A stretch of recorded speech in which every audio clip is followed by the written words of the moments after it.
Arbuste fruitier, la pépinière en faveur de la biodiversité. Salut les permapotes, j'espère que vous allez bien. On se retrouve aujourd'hui avec Michael et Léonie du potager de Gaïrou et du jardin des Mélodies pour apprendre à cuisiner son jardin-forêt. Ils ont justement sorti un livre et on va apprendre à cuisiner une de leurs recettes. Oui, moi c'est Michael Terling du potager du Gaïrou. Donc on est ici sur mon espace de jeu. Donc c'est un jardin-forêt en permaculture de 17 arts où je suis semencier, pépiniériste, formateur en permaculture. Je donne aussi également des coachs dans ce domaine. Et voilà globalement un petit peu ce que je fais ici.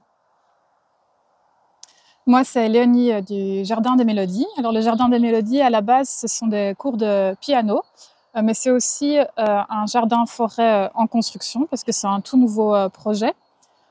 Et donc, j'y donne aussi des stages pour enfants en alliant mes deux activités, donc la musique et la permaculture. Je souhaite aussi proposer des ateliers de cuisine végétale. Et avec Michael, nous avons coécrit ce livre qui est Je cuisine avec mon jardin-forêt. Donc, Je cuisine avec mon jardin-forêt, c'est un livre de recettes qui part d'une idée toute simple qu'on a eue, c'est que comme on a chacun notre jardin respectif, dans lequel on produit de plus en plus de choses, l'idée c'est de valoriser nos cultures parce que c'est chouette d'avoir des févroles, des courges de siam ou encore de l'égopote par exemple, mais il faut que ça suive en cuisine. Donc, on s'est lancé le défi de créer une recette par semaine pendant 1 an. Et ça a donné ceci. Alors, en tout, finalement, nous avons 55 recettes parce que pour le dernier mois, on a décidé de vous concocter un menu de fête. Donc, il y a une boisson apéritive, 3 akouskis, entrée, plat et dessert. Donc, en tout, ça fait 55 recettes. Ce sont des recettes 100% végétales, locales et de saison. Et nous avons aussi rédigé une partie introductive dans laquelle on parle un petit peu de l'agriculture dans le monde et plus particulièrement du cas de la Wallonie dans lequel on s'attarde un petit peu sur la question animale, sur la crise climatique et on donne un petit peu nos idées pour faire évoluer le modèle vers le jardin-forêt et l'alimentation de plus en plus végétale. Oui, alors ce qu'on a voulu vraiment innovant dans notre livre, c'est que notre bouquin suit vraiment les saisons, donc il y aura une recette par semaine.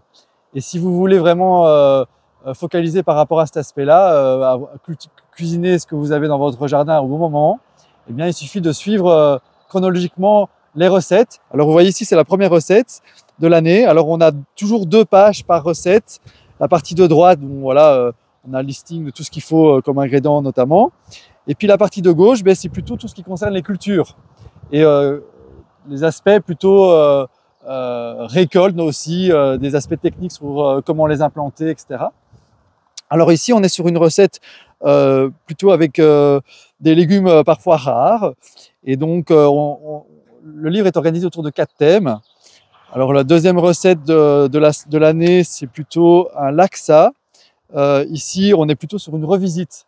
Donc l'idée c'est de partir d'un plat un peu carné, on le revisite en version 100% végétale.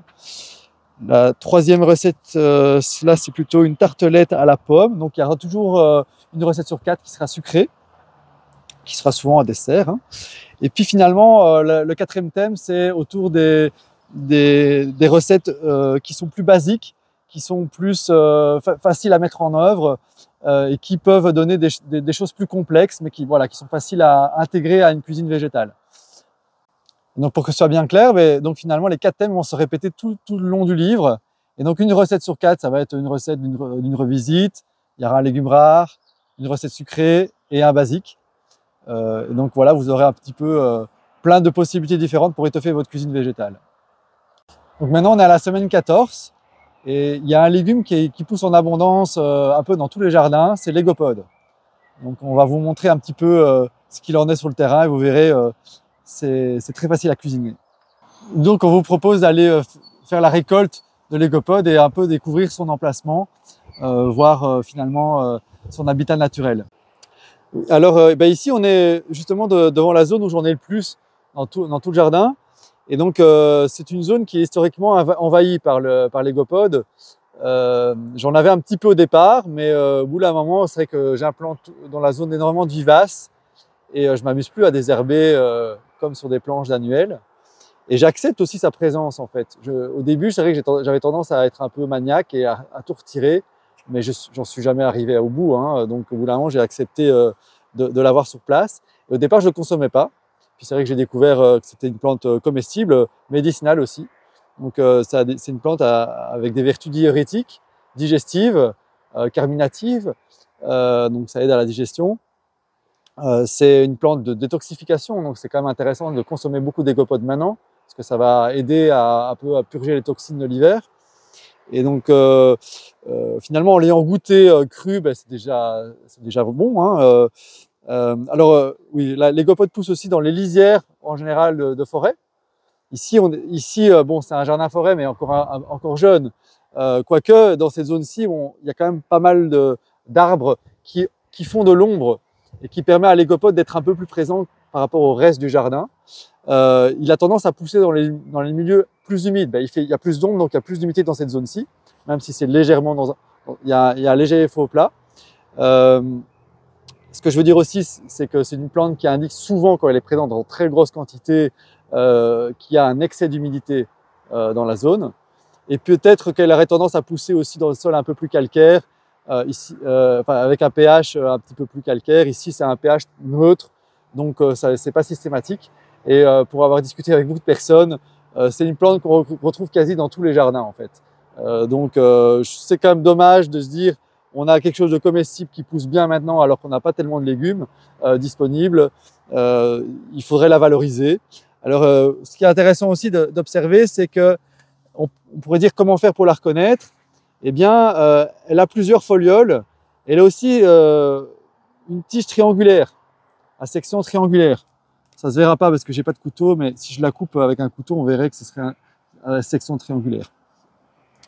Alors, c'est vrai que cette feuille-ci ressemble notamment à un autre légume qui est juste à côté. Ici, c'est du macéron. C'est un légume ancien qui est déjà en fleur, comme vous voyez. L'égopode, lui, il va être en fleur un peu plus tard, certainement peut-être au mois de mai, juin. La fleur va être plus petite que celle-ci. Celui-ci aussi, il se consomme un petit peu de la même manière, mais il est beaucoup plus puissant au niveau du goût. L'égopode, c'est plutôt vers une note de céleri, mais en version un peu plus soft. Et donc l'égopode, on peut le consommer de diverses manières. On peut le manger cru. Donc on pourrait par exemple l'ajouter dans un mesclin en mixant avec d'autres légumes feuilles. Et on peut aussi le consommer cuit.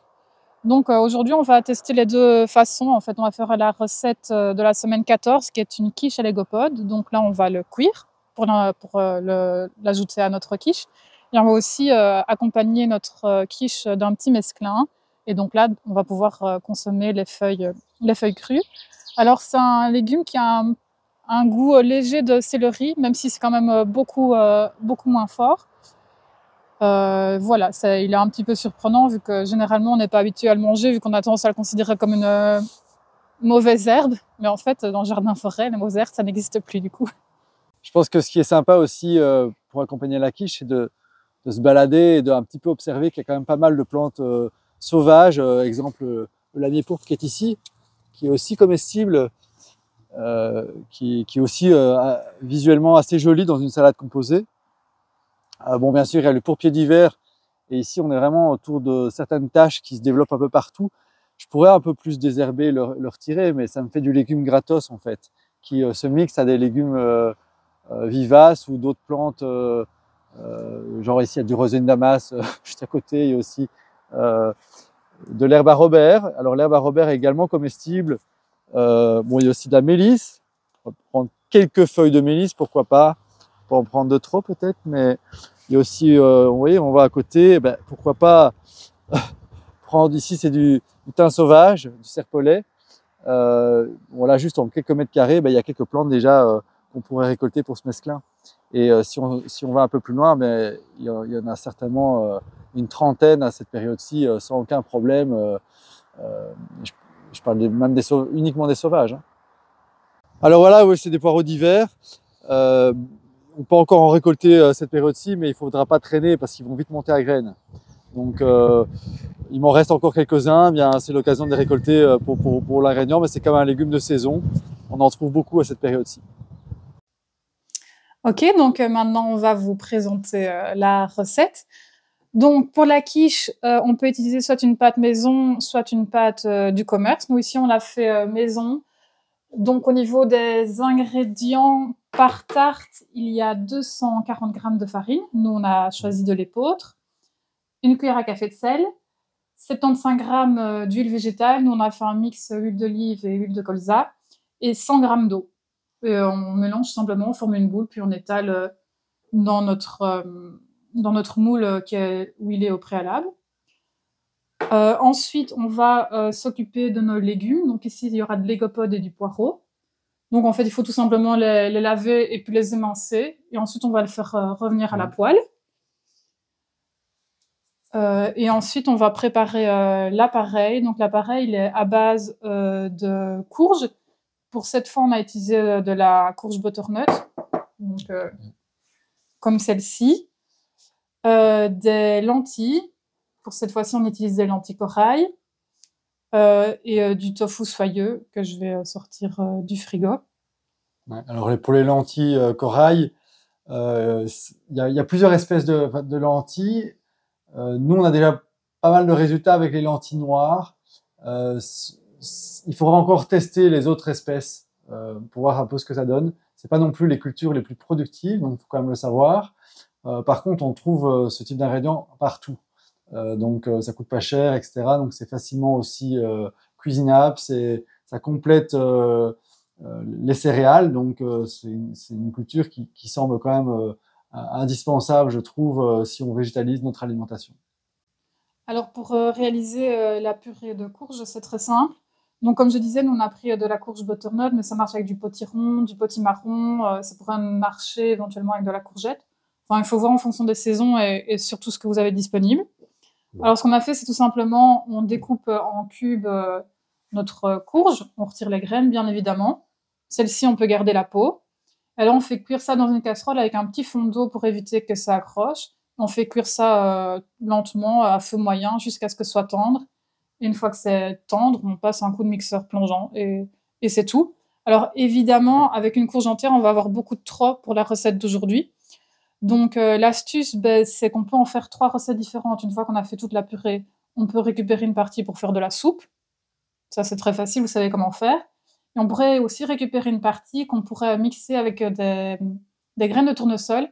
Et ça fait une crème qui peut très bien aller avec des gnocchis, des pâtes, ou on pourrait même utiliser ça pour remplacer de la béchamel dans une lasagne.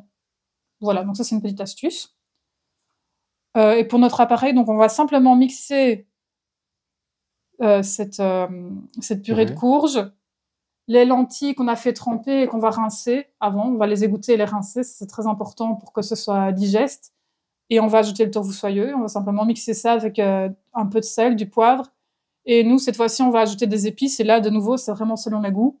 Cette fois-ci, on a décidé d'utiliser du paprika fumé et un mélange d'épices indiennes. Ça va toujours très bien avec les courges, mais en fait, on fait comme on veut. Ça peut être des herbes de Provence, enfin, ce que vous aimez, quoi. Donc ici, Mickaël est en train de couper les légumes. Ensuite, il va les faire revenir tout simplement dans de l'huile d'olive. Et puis à la fin, pour les assaisonner, il va ajouter un tout petit peu de sauce soja. Alors pour commencer, je vais allumer le four. Comme ça, le temps qu'on prépare tout, il sera préchauffé. On va le mettre sur 180. Et pendant que les légumes cuisent, je vais préparer l'appareil en mixant les ingrédients comme que j'ai listé tout à l'heure.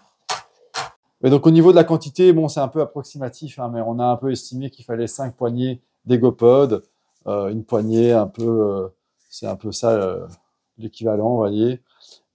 C'est un petit peu en fonction de vos goûts aussi, hein, donc nous, on n'est pas regardant à une poignée près, mais voilà, c'est 5 poignées, c'est suffisant. Une fois que c'est rincé, il suffit juste un peu d'émincer.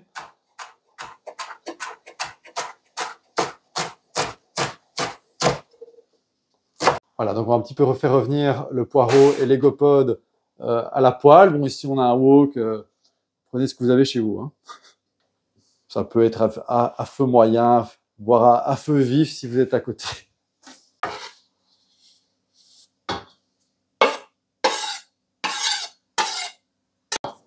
Et donc, pendant que les légumes sont en train de cuire, on va faire notre appareil. Donc, comme on a 2 tartes ici, je vais prendre 4 cuillères à soupe de purée de courge. On n'est pas au gramme près, hein. Oui, là, en fait, je pense que j'avais pas trop mal visé, donc je peux tout mettre.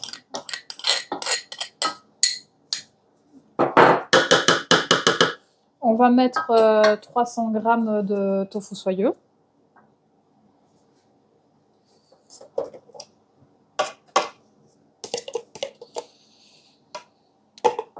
Et on va aussi ajouter les lentilles. Donc là, je vais d'abord les égoutter, les rincer vite fait.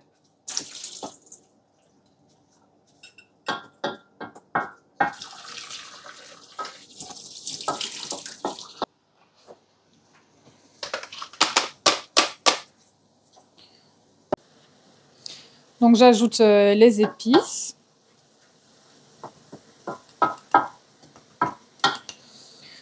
J'ajoute un peu de sel. Donc ça, c'est vraiment au goût. Là, je dirais approximativement que je mettrai une cuillère à café. Ça me paraît pas mal. Il ne faut pas hésiter de goûter. En toute façon, quand on cuisine, pour adapter selon ses goûts. Et là, je vais tout simplement mixer avec un mixeur plongeant. Je prends toujours un récipient haut. C'est quand même beaucoup plus pratique pour ce type de recette. Voilà, donc pour l'appareil, c'est tout. Donc ça, je le réserve pour la prochaine étape. Et en attendant que les légumes soient cuits, ce qui ne devrait plus trop tarder, je vais prendre mes fonds de tarte. Comme toujours, quand on fait une pâte maison, on peut piquer le fond. Et ensuite, pour ajouter encore un peu plus de goût, ce qui est toujours sympa dans une quiche ou dans une tarte salée, c'est d'ajouter un petit peu de moutarde qu'on va étaler dans le fond.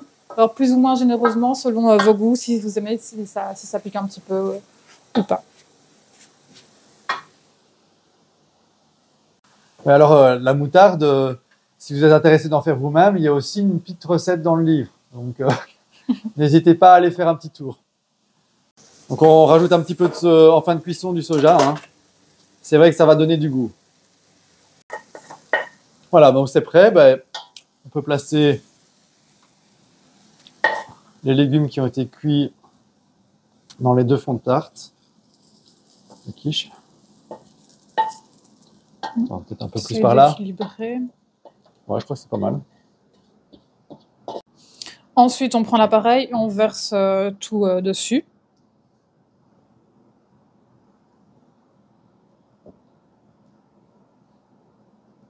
Voilà, donc il n'y a plus qu'à terminer en saupoudrant de levure maltée. Donc c'est vraiment un ingrédient qui quand même relève aussi le goût et qui permet d'avoir un peu le côté gratiné sur pas mal de préparations au four. Donc vraiment, nous on l'utilise souvent, c'est aussi riche en protéines, ça a un côté un petit peu fumé aussi, donc voilà, beaucoup de gens l'utilisent notamment sur leurs pâtes. On penche notamment au gratin. Et pour la touche finale, pourquoi pas ajouter un petit peu de poivre du Sichuan.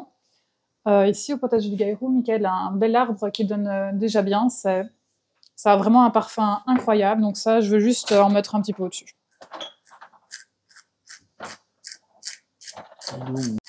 Voilà, donc ça, c'est une partie de la récolte de l'année passée, sur un seul arbre. Vous imaginez bien tout ce qu'on peut agrémenter comme plat avec ces petites quantités. Et c'est vrai que ça a un arôme vraiment très puissant. Rien qu'à l'odeur, on sent des arômes boisés. Il ne faut pas en mettre beaucoup, en fait. Comme Léonie l'a fait, c'est largement suffisant pour le ressentir. Et donc, c'est tout. Il n'y a plus qu'à enfourner au four à 180 degrés pour environ 40 minutes.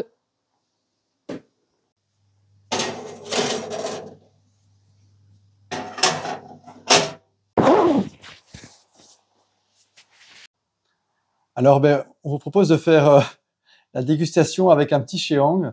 Alors, c'est sûr qu'il faut le préparer à l'avance. Donc, c'est un sirop fermenté coréen. Ici, on l'a fait à partir de mirabelle et on a rajouté des branches de romarin. Et donc, le sheong, c'est assez facile à faire. On a aussi une recette dans le bouquin. Donc, si vous voulez avoir la préparation, c'est pas trop compliqué. Et ce que je trouve intéressant avec ce sirop-là, c'est qu'il se conserve très longtemps. Donc, celui-là, il a quasi 1 an, en fait. Et il est toujours comestible sans le mettre au frigo. Bon, je le mets à la cave, mais globalement, même quand il est ouvert, il se conserve. Le fait aussi de l'aromatiser avec une plante médicinale, c'est intéressant, je trouve. Voilà. Et donc, l'intérêt aussi, c'est le fait que ça conserve les arômes. Et donc, on a encore l'impression de manger un peu le fruit de l'été, même si c'est pas complètement l'été. Voilà. Voici donc notre plat qui est prêt à être dégusté. Donc, on a servi une part de quiche par personne. On pourra se servir, évidemment, si on en a envie. Alors, pour le mesclin, finalement, on a choisi d'utiliser un petit peu d'achillée millefeuille, qu'on voit ici, un petit peu d'oseille sanguine, des feuilles de sédum, un petit peu de petite pamprenelle, du pourpier d'hiver. Et alors, on a aussi agrémenté avec quelques fleurs, des fleurs de navet, des fleurs de cerfeuil, il y a des petites pâquerettes qui sont cachées, il y a du lierre terrestre et il y a aussi du lamier pourpre. Et on peut accompagner ça d'une petite vinaigrette et éventuellement des petites graines de tournesol. Ouais, super bon. Alors oui, un peu on goûte un peu les gopodes en plus. C'est pas non plus ça qui prend le dessus sur le goût, je pense, mais... Non, mais c'est vraiment une petite touche qui est vraiment sympa, qui vient un peu derrière, comme ça. On vient de goûter la quiche à l'égopode, donc très très bon. Franchement, avec le petit mesclin, la vinaigrette qui l'accompagne, c'est vraiment très très bon. Donc merci beaucoup à Léonie et à Michael pour toutes les explications et la recette. Avec plaisir. Merci à Je vous toi. recommande, avec plaisir aussi, je vous recommande vivement de lire le livre « Je cuisine avec mon jardin forêt ». On mettra le lien en bas de la vidéo vers le livre. N'hésitez pas à lâcher un petit like, à écrire un commentaire et à vous abonner à la chaîne. À bientôt les permapotes. À bientôt. À bientôt.